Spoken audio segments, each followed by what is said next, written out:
Kwingineko, mtazamaji, wauzaji wa mbao pamoja na wakazi wa eneo la Elbagon Molo wameahidi kufufua uchumi wa eneo hilo iwapo agizo la Rais William Ruto la kufungua msitu uliokuwa umefungwa litatimia kama alivyoahidi alipozuru eneo hilo.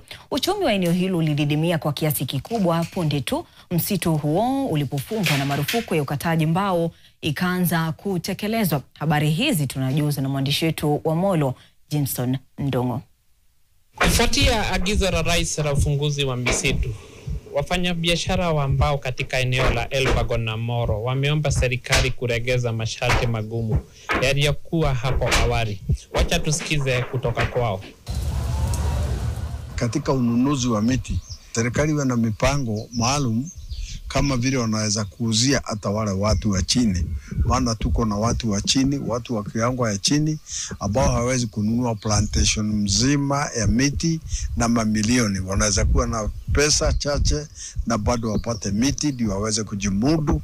Hiyo ndio ingekuwa ni jambo nzuri sana. Kulikuwa na uharibifu mwingi wa miti na wizi mwingi wa miti, na huo kufanya masomo yafungwe. Misitu ilikuwa imefungwa, kazi ilikuwa ngumu kabisa. Lakini sasa president amefungua, amefanya jambo mzuri, lakini tunataka alegeze vikwazo ndio kila mtu aweze kupata miti. Tumefuta watu karibu 200, masomo limefungwa, zingine hata siko na mandeni. Sasa tunasema president angalie hapo. Kwa kweli watu watapata kazi kwa ajili kazi ilikuwa imekosekana. Misitu yote ikifunguliwa, hata magari itakuwa busy sana. Kazi ilikuwa imeisha, watu wamekaa idle.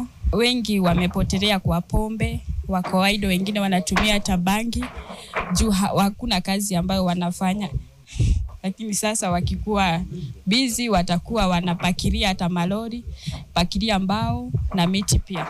Wafanyabiashara hao wameahidi kufufua uchumi wa eneo hili iwapo agizo la Rais litatimia.